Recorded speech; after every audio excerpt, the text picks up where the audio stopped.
Good afternoon, everyone. Welcome to our Hope Gathering. Thank you so much for all of the support throughout the year as we navigated our way from a pandemic to now a moment of great hope. How appropriate that today, during Caribbean American Heritage Month, Immigrant Heritage Month, LGBTQ plus Pride Month, and on Saturday, Juneteenth, that we are closing our Many Threads One Fabric series with a celebration of hope. Today, I'm going to step back so that you can enjoy some of the folks that have been working throughout the year very, very hard along with me to bring our union family the Many Threads One Fabric series. Their names are Cesar Moreno Perez, Vivi Peterson, Melissa Saunders, Cheryl Tier, and Chuck Wilson. And now, I have the pleasure of turning things over to Mr. Cesar Moreno Perez. Mi hermano, it's all yours. Take it away. Thank you. Thank you, hermano, for this great vision, your energy, and your leadership. Today, we're in for a treat as NYSUT and the AFT close out the Many Threads One Fabric. We've discussed some tough topics, beginning how to be an anti-racist, analyzing white privilege, celebrating our Hispanidad during Hispanic Heritage Month, and who could forget the conversation about the 2020 presidential election results, or the talk with Juana Bordas, who took us on a journey celebrating multiculturalism, and most recently, when we dove deep into combating anti-Asian racism and hate. The Many Threads One Fabric kept many of us going. We kept it real. So sit back and get ready for an uplifting, affirming hour of hope. Let's get ready for the summer, returning to fully in-person workplaces, hugging our families, completely defeating the virus, and starting a new chapter of healing as we move forward. So Viri, it is all yours. Thank you so much, Cesar. Thank you so much, Philippe. Hi, all. As a long time NYSUT member, as a proud NYSUT member, as a proud AFT member, I want to wish everybody a welcome to this extraordinary event, another in our series on of Many Threads, One Fabric. I'm going to introduce my good friend and colleague, Cheryl Tier, and ask you, Cheryl, what should we expect today? And what is this Hope Gathering about, please? Today, we're going to look forward. We're going to tap that feeling, expectation, and fulfillment that's deep inside of us, that's kind of been buried, but it's time for it to start coming out. That dream of everyone returning to work, children going back to school in person, and having our weekly dinner with our family and friends. Hope connects us to this belief. So today, we're going to enjoy hearing from our leadership, members, students about their hopes. And before closing, we're going to hear from two special guests. Thank you. Thank you so much, Cheryl. Before we hear from our first speaker, I want to give a very special shout out to several folks who have joined us today. David Allen Sr., who is a teacher and Grammy-nominated songwriter for Greater Love. Mark Carrier, who's a former NFL player, the current director of player development with the Carolina Panthers. Roderick Green, who's a former NFL player. John P. Key, who's a gospel artist and a multi-platinum writer and artist. Ferdinand McAfee, Gerald Williams, and Major League Baseball champion and Yankee player. And a shout out to Bow-Legged Lou of Full Force, who's also joining us today. Thank you. Thank you all for joining us. Our first speaker is going to be Randi Weingarten, the president of the American Federation of Teachers. Randi, unfortunately, is unable to be with us in person today, but she has prepared a special message just for us. This last year and a half has been filled with so much loss and hardship that at times has been tough to keep looking for the light at the end of the tunnel. When crisis after crisis has kept piling on, when we see so much inequality and injustice, when we see so much death, it was hard to have a hopeful path through the future. But since I've been fully vaxxed, and frankly, vaccines have been a game changer, I have been able to visit some of you at schools. Let me tell you what I've seen. Joy, resilience, hope. Joy about being back together again. Talked to a group of students in Syracuse who told me that the best thing about being back in school was seeing their friends and their teachers. I saw their hope. Middle schoolers told me about their plans for high school. One 8th grader told me that she was so excited because her teacher had just given a presentation at HBCUs, and that's where she wanted to go to college. Joy and hope. I saw it in Carr Place. I saw it in White Plains. Just saw it in Mercy College with New York City high school kids. I saw it in Syracuse. A way forward. Kids have hope because of you. They have it because of all the ways you figured out how to connect with them this year. Because of all the times you were teaching on the lawn, from your kitchen table, or in a hybrid mode, some in school, some on a computer. And yet, with all of this, NYSUT has still launched Many Threads, One Fabric to explore diversity, equity, and inclusion. Because NYSUT and all of you through all of this have kept thinking about a world where we can thrive, where we can envision a future that is better than what we have right now. And that's why I just want to say in this moment as we end this program, just thank you. I know people are exhausted. I know we've all lived through, you've lived through a traumatic year. And there's great expectation about what next year will be like. But I think about what Martin Luther King said. We can accept that disappointment is finite without sacrificing infinite hope. That's what I see in your work, in your advocacy, in your resiliency over this last year with everything that's been thrown at you. So thank you, thank you, thank you, thank you, thank you for staying hopeful. Thank you for being involved in education. And thank you for taking on all of these crises and finding that together we can accomplish what's impossible to do alone.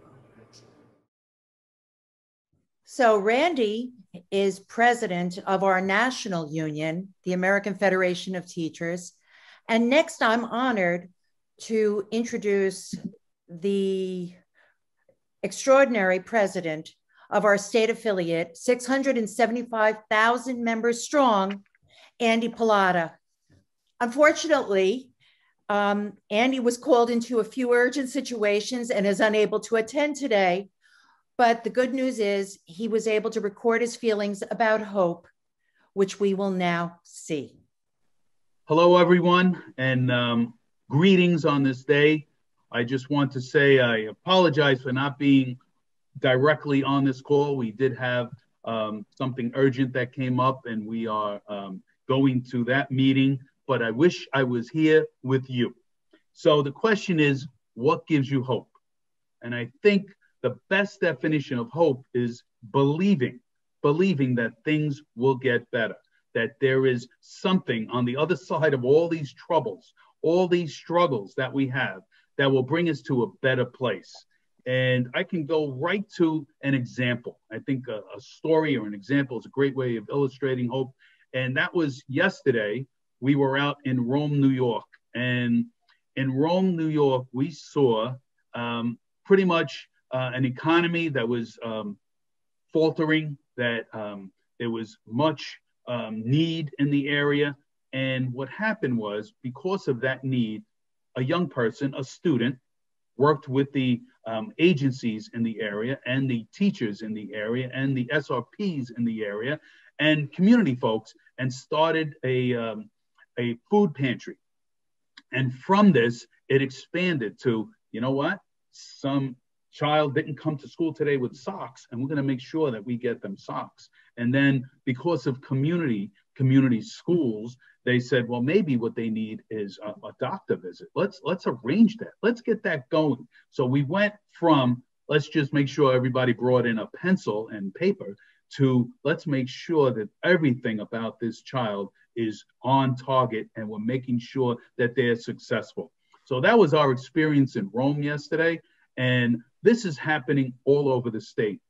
So I say that gives me hope, personal hope for all the students, all communities throughout the state, that there is hope, there is potential. And I'm going to just read and close with this, and it's about hope. Fear causes us to live below our potential, and encouragement puts the heart back in. That's what we're all about. That's what all the folks that are on this Zoom are all about, bringing encouragement, bringing hope, and putting the heart back in, where people have felt so much trouble, so much struggle in the past. Let's bring back hope. Let's bring it together. Let's walk through this storm and the latest storms together and bring hope to not only the next generation, but those right now that are feeling all of these struggles. So I want to thank you and encourage you in the work. Philippe, I encourage you too, as a leader, as a friend. Go get them. And to all the members out there who are joining this and feel so strongly about this cause, thank you. Thank you for your tireless efforts. That means you're never giving up, and you will never give up. So thank you, members and families, for all you give each and every day. I encourage you. Thank you.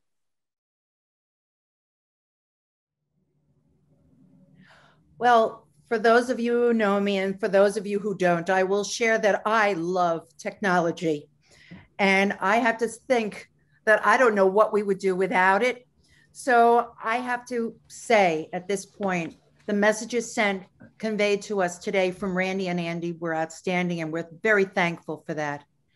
Now, I have the honor of getting the chance to turn over everything to my friend Cheryl. Cheryl, it's all yours. Thanks, Barry.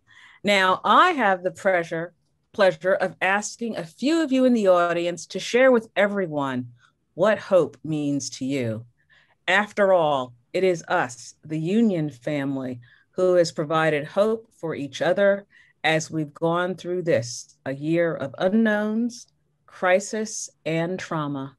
You, Union members, have given us light and hope through this challenging time. I'm going to start with Priya Krishna Kennedy, an educator. Priya, what are your hopes as we enter the next phase of moving past this pandemic? My hope is that the pandemic is not forgotten and that we simply will not revert to the normal once it's over. We are stronger now, more reasonable, more enthusiastic learners, and more empathetic than we ever were before. And we have learned to problem solve better and to be more flexible.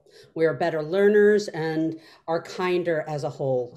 We have learned that we are individuals, and each of us carries with us our own unique set of baggage and full of essentials and things that we need, gifts, and of course, like the end of every trip, a little dirty laundry. So we cannot assume what people are going through, and which is oftentimes a lot. We therefore need to communicate our situations and our needs.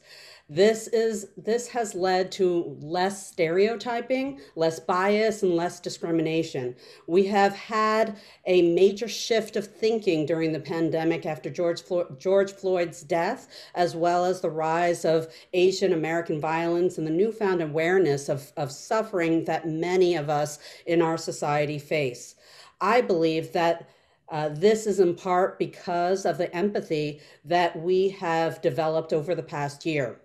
We didn't have the distractions of life that life typically gives us, so we could focus on other things. And then we now focus on injustice, on hatred and mistreatment of others that has existed for a very long time. People have begun to educate themselves and fight for justice in ways that we could only imagine before. My hope extends to greater love and equity for all, and that people, no matter their race, ethnicity, and any other intersection, will continue to fight against hate and injustice. We are stronger together, and I believe that we can collectively now feel a far greater empathy that we ever had before. I want to end with this quote that I was just reading actually today. I was grading papers, and one of my students, Henrik Kessel, wrote this in his paper.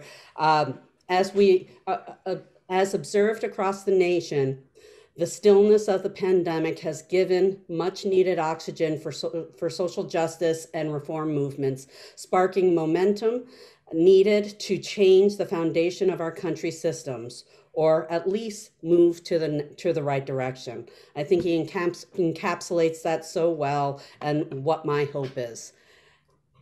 Thank you. Thank you so much, Priya. That was inspiring. Joining us now is Angela Maloney. Angela is a healthcare worker. Angela, what are your hopes as we enter the next phase of moving past this pandemic? As a healthcare worker, hope to me is past the COVID-19 pandemic is returning to as normal a life as possible. Nurses not having to work, nurses and healthcare workers not having to work long, tedious hours, which we love, caring for patients. Hope is seeing kids going back to the classroom where they're socializing with each other. Hope is making and loving each other and also loving other cultures, not only our cultures, but all cultures. Hope is seeing the love that you see in COVID patients who are lying in bed with no hope, but they can reach out and hold a hand and feel that there's someone there that cares for them. Hope is all we need right now, post-pandemic, so that we will continue to love and care for each other. Last of all, hope is more people getting vaccinated, more people believing in the CDC and the healthcare system are receiving the necessary vaccination that they need, that will help us all to return to our normal life. That's what hope means to me. Thank you so much, Angela. That was great. Now we're going to hear from a high school student, Jordan Parrington. Jordan, what are your hopes as we enter this next phase of moving past the pandemic? My hope is pretty simple, but I think it's super important. This last year, we have all been affected in different ways, some worse than others, but we have all faced downfalls and we have all faced troubles. And I think one of the most important things is to find hope in a stronger future and to come back stronger, united as communities in helping those who will have these long-lasting effects that the pandemic has had on them, and make sure that we're coming together as one whole community, united strongly and powerfully to offer hope for a better future for our future students who have been affected, our young students, and of all ages, really, everyone who's been affected, to become a stronger, united community and to help those who are going to be struggling for years to come, because the long-lasting effects of this pandemic are unforeseen. And although we don't know to what extent they will be, I know they will be lasting. So my hope is that we come together as one to offer a better future than what we had before. Oh, Jordan, thank you. Thank you so much. Now, Chuck, I'm going to pass the mic to you so you can introduce our special guests. Thank you so much, Cheryl. First of all, let's give a round of applause to the Many Threads One Fabric team. Mr. Philippe Abraham has done a phenomenal job leading this effort over the year, and to our leadership at the AFT, Randy Weingarten and Mr. Andy Pallotta at NYSET. So before Delisa announces our next guest, I want to say some things about this guy. Many of you know him from Full Force, but he also is one of the greatest and most prolific writers of all time. He's written for James Brown, Lisa, and Cult Jam. He's responsible for so many careers. So before he's announced, let's hear and see some of his other work.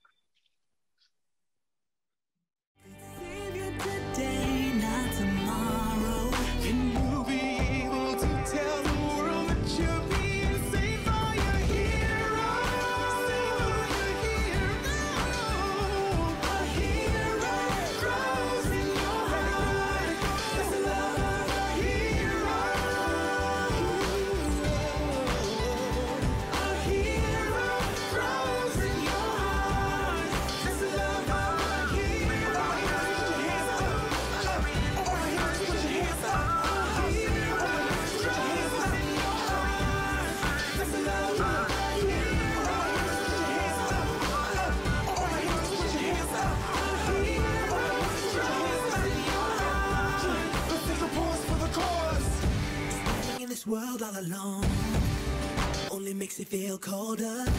Open up your heart and your eyes. That's the love of a hero. A hero grows in your heart.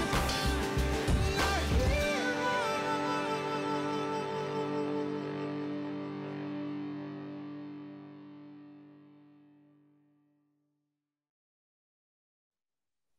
Paul Anthony. Wow. I love that. I love the energy. What's going on, Lady D? How are you feeling? I'm good, brother.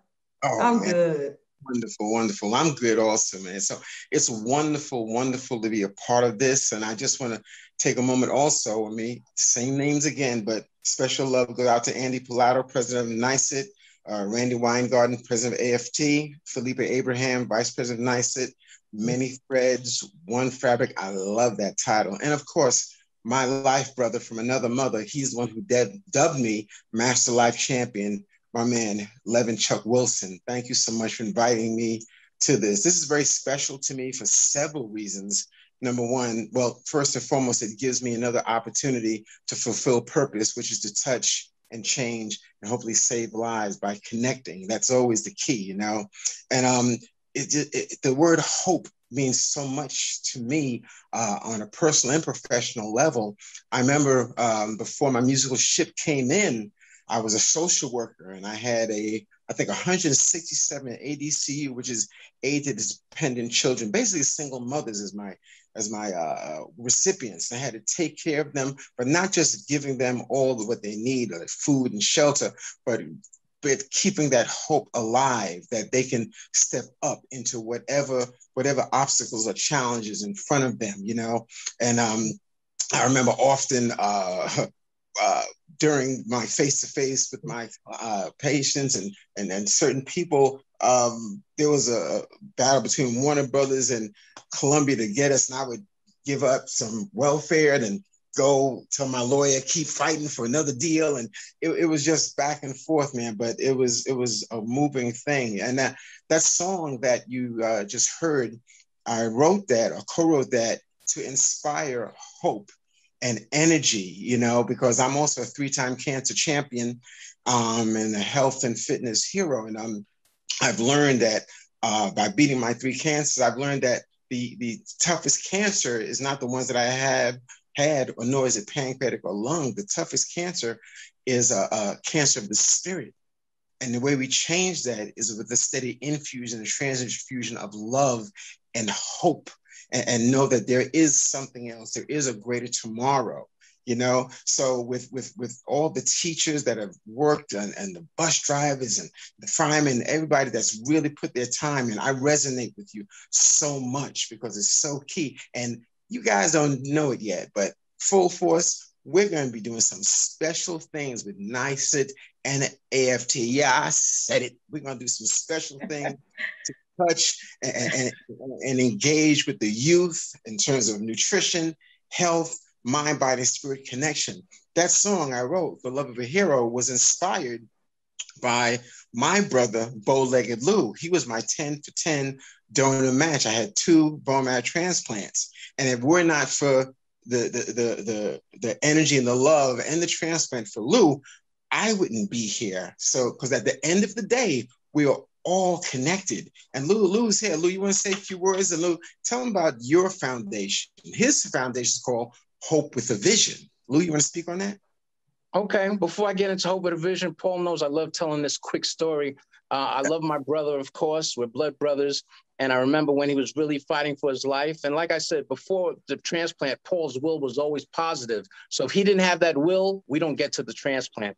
And they said to me that my brother needed 6 million stem cells in order to survive.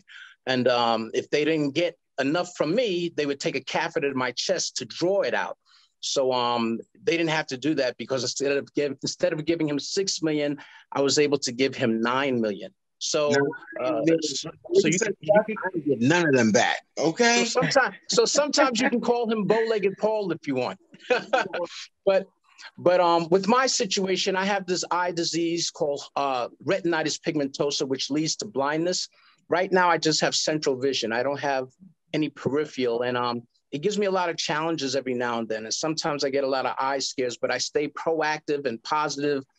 Besides seeing my medical doctors, I see my alternative doctors like Dr. Rosenfarb. I even went to doctors in England just to keep on that path of staying strong and positive, because the idea is to keep it slowing down, to not lose any more sight. I lost some sight like 1.5 years, but it's to stay positive and slow down any progression of any more sight loss. And I feel I'm going to keep doing that with all the medicines and the treatments, and I'll be hanging around so they can find a cure. There's no cure for it right now, but I stay positive. And with Hope with a Vision, my organization, it's VIZION for vision. We're doing a lot of things for people with impaired vision as well. So, so I'm glad to say that. And I want to say another shout out to my beloved brother, Paul, to everybody here, and my brother, Dougie Fresh, because besides being such a dope artist as he is, the greatest entertainer, he's just such a great person. And he also helps his community. And I love you, Doug. I just wanted to say that.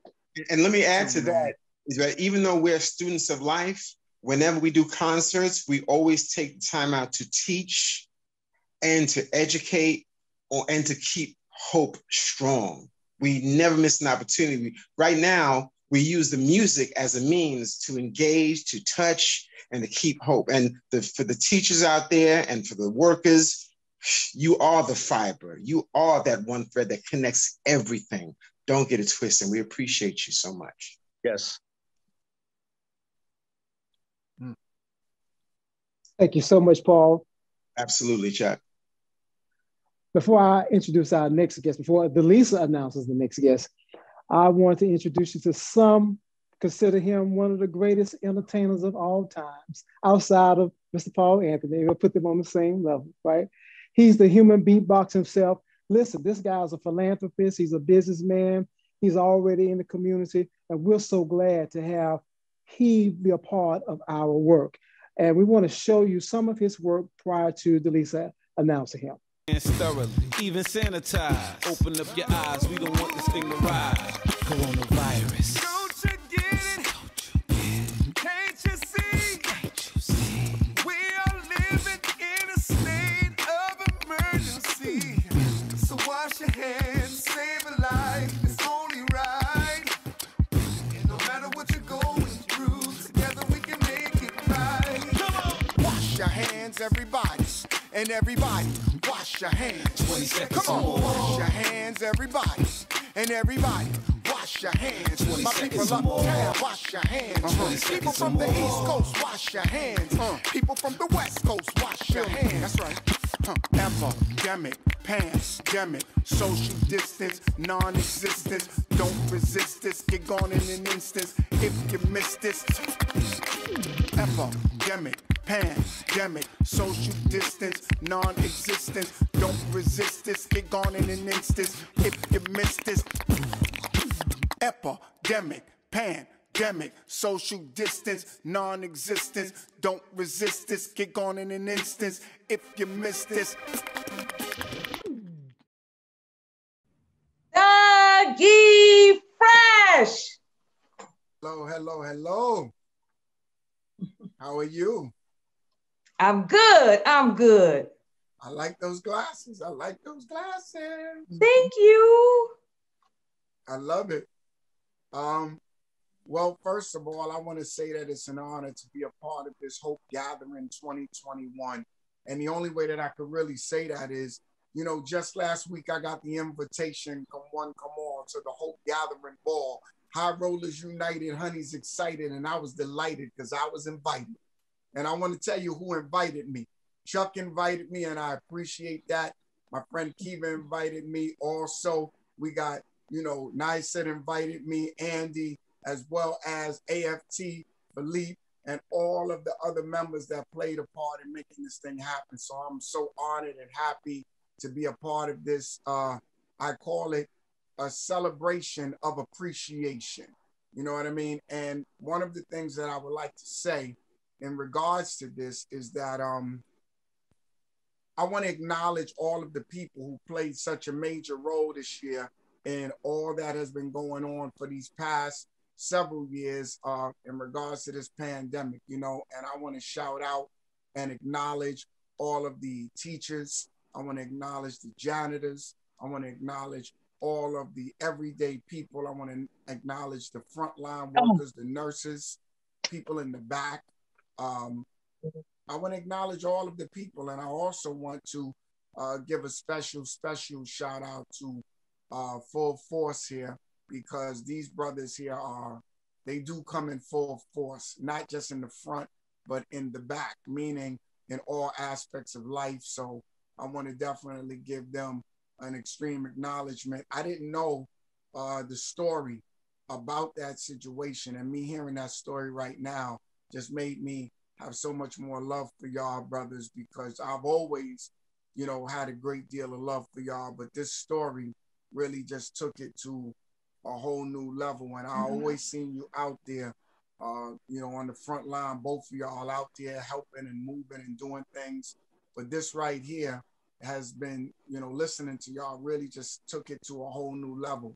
And I think that's what hope is. What you just said and everything that you described and what you did for your brother is what we have to do for each other.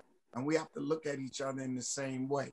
You know, I always say that hope is like, it's the feeling, you know, that's something that's wanted, that can be had, or the events that turn out the way you want them to turn out the best.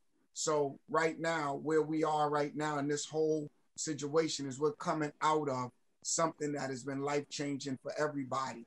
So when I did this video, which is called 20 Seconds or More, where people are washing their hands, and I did one in a Latin version, and I also did one with Raheem Devon and DMC from Run DMC about wearing a mask. I did these things because I knew that something needed to be done. And my concept is that if everybody does a little, nobody has to do a lot. So for all of the people that have played a major role in helping people right now, whether you are just, you know, a good person, a goodwill person, or you're just someone that's working behind the scene, or if you're an artist that use your artistic talent to make a difference in somebody's life, you know, you are hope. You are the definition of hope. The people who have helped put this thing together, the guy who got the sound right, the mic right, you know, my mic sound right, check one, that's hope. You understand? Because everybody has to work collectively to make this happen. So Chuck, I just got to tell you that this is a special thing, and I'm down with Full Force when y'all ready, or we're not virtual, or if we do a virtual event, concert, or whatever else we need to do, or we're getting ready to go back into meeting and greeting each other. I would be honored to be a part of that celebration.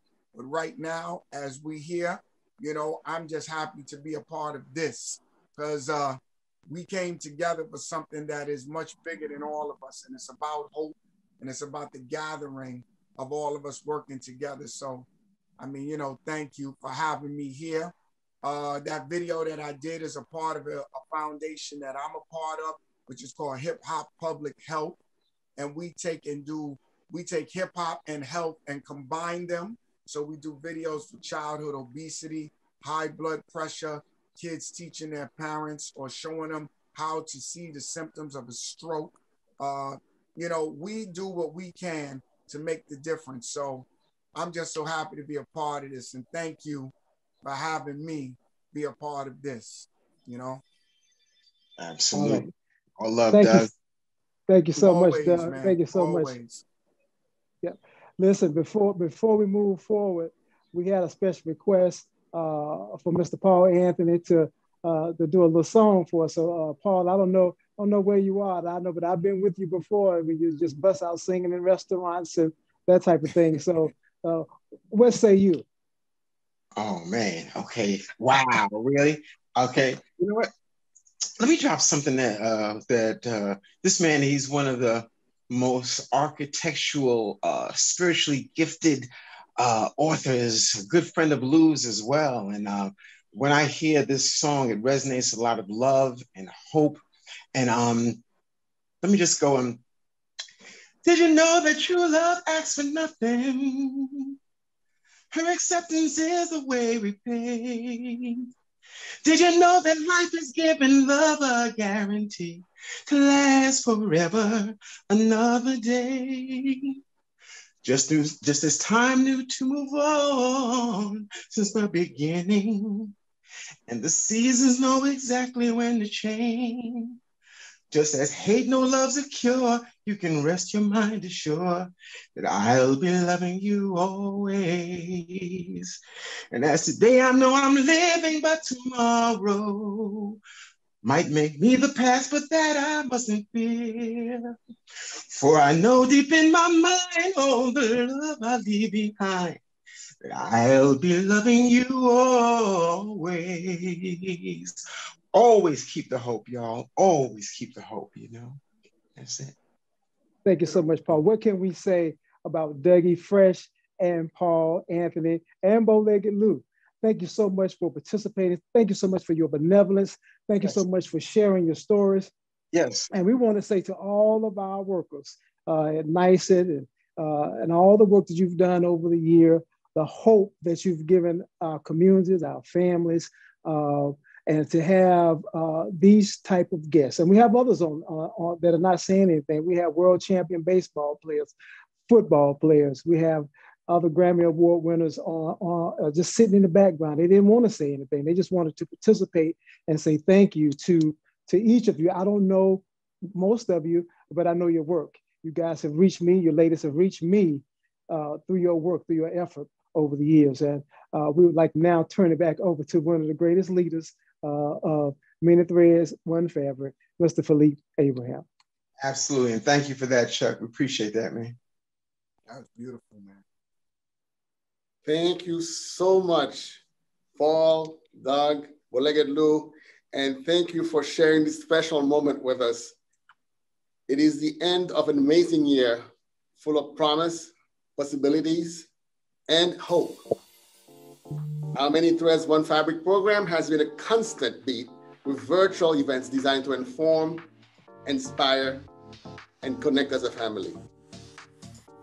Over the year, we've heard from Leslie Baskerville, Cindy Benavides, Dr. Juana Bordas, Diana Corner, AFT Vice President and my sister Evelyn De Jesus, Dr. Ibrahim Kendi, AFT Secretary Treasurer Frederick Ingram, Dr. Peggy McIntosh, my brother, NYSET President Andy Polata, my sister, AFT President Wendy Weingarten, and of course, Dr. Chuck Wilson and Kent Wong.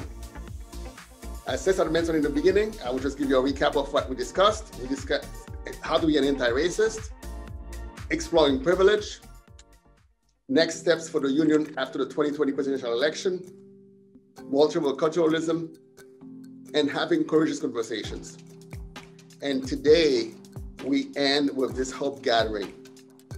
I could not be prouder of my team that has been there with me doing this work throughout the year. And I'm going to ask all of them to tell the audience some advice of and what hope means to them as well. So I'm going to start with my sister, Delisa. Delisa, do you want to tell the audience what hope means to you?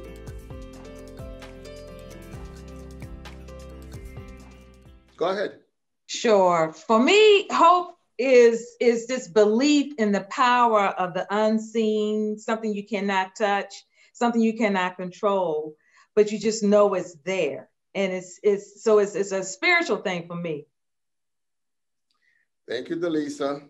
Hey, Delisa, remember when me, you, and Chuck went to Flint and we had a good time to touch and impact the people out there?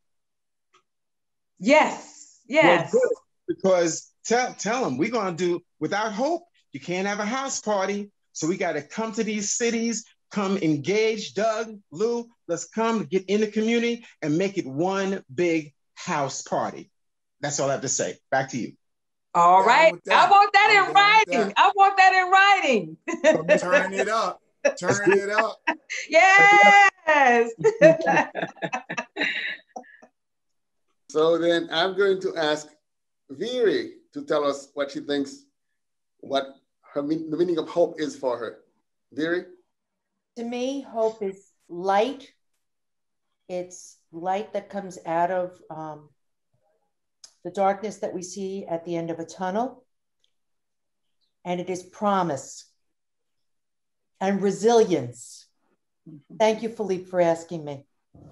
Thank you, Viri. Cesar.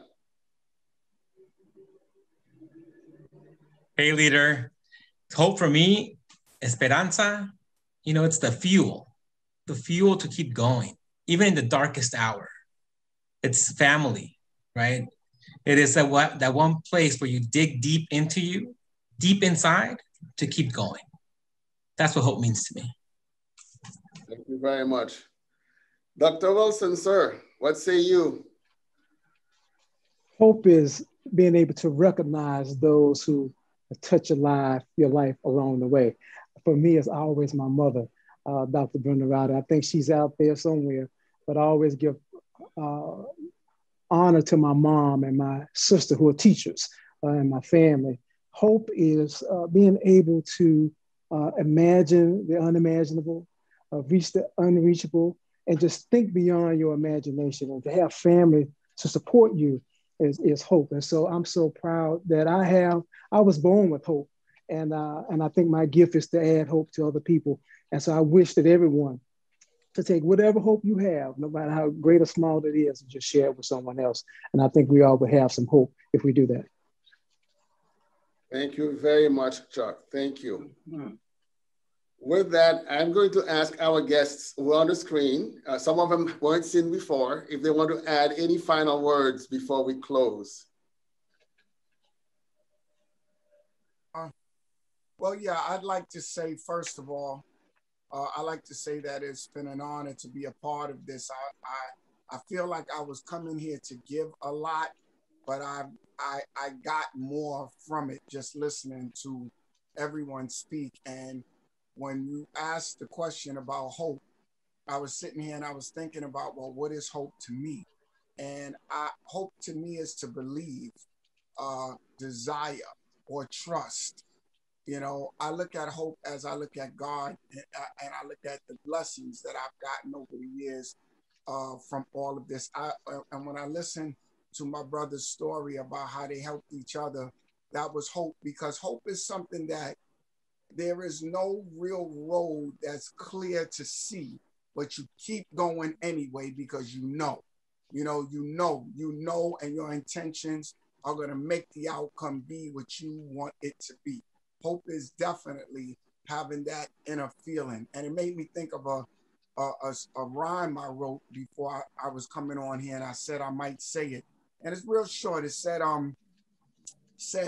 when we're looking at the pandemic and all of these things, I sat down and I thought about it, and I said, I see needs that are unfulfilled and a will to deal that's killed by circumstances we didn't create, but still coping with the unchosen fate.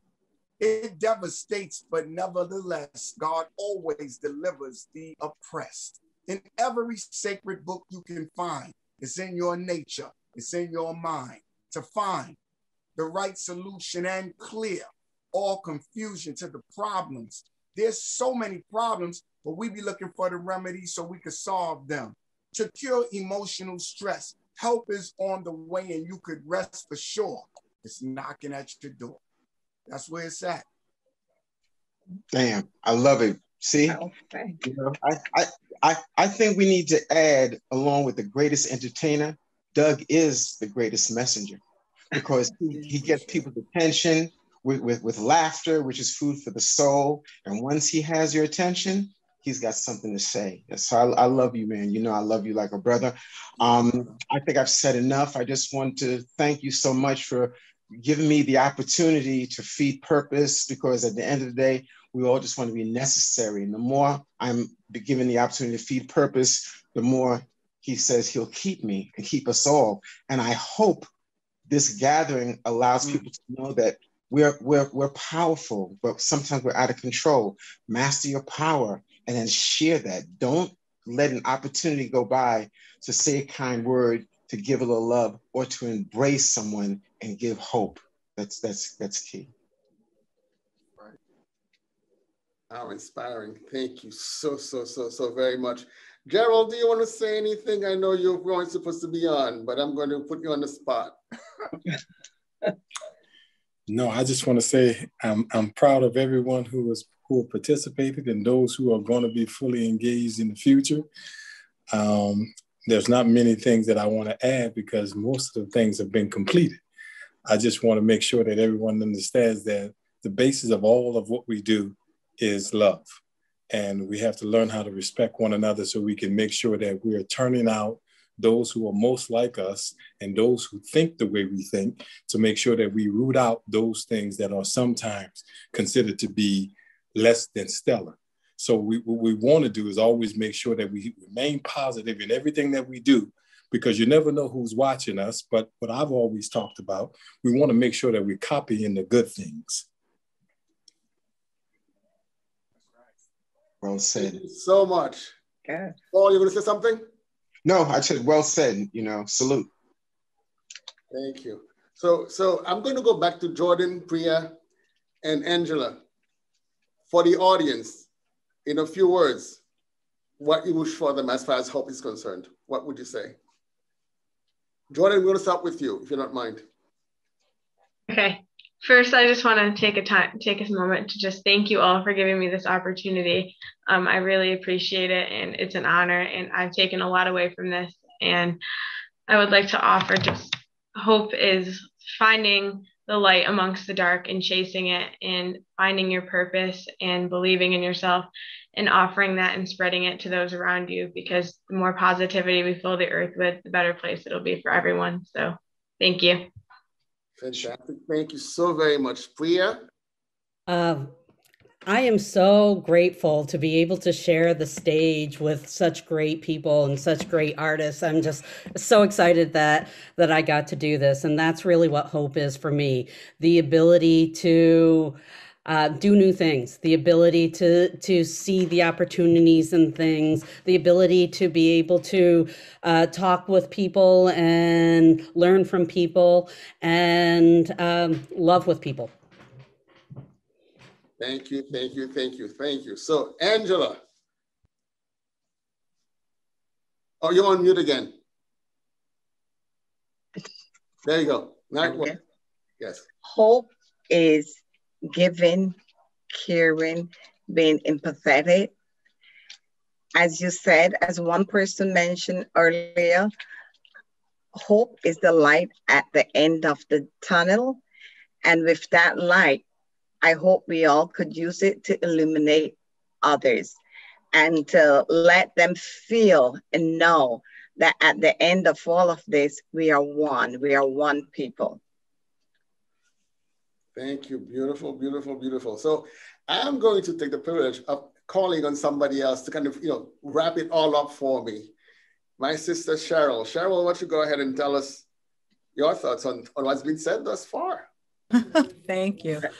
For me, what excites me is that the opposite side of the coin of fear is hope. Hope is belief in the positive things, unknown and unseen, but achievable and doable, and they will be set forth because of our hard work and because of our belief. So this gathering has lifted us, has touched us. We hope we've touched a lot of you in the audience, and I'm just forever grateful and full of hope. Thank you, Cheryl. So with that, I want to, oh, absolutely. Chuck, please go ahead. Just one more thing. Just want to thank my entire family, the Jones family, everybody for the hope that you give. I want to make sure I include everyone in my family. I'm a family guy, so I want to make sure that I include everyone, and I love you all. Thanks. Thank you, Chuck. Very good message. None of us would be here without our families, whether it be blood family or our adopted families, right? We're all a product of families. That's the way it takes a village, we know. Thank you so much. On that note, I am going to, I want to thank all of you that are on the screen with me, who actually gave up your time and energy.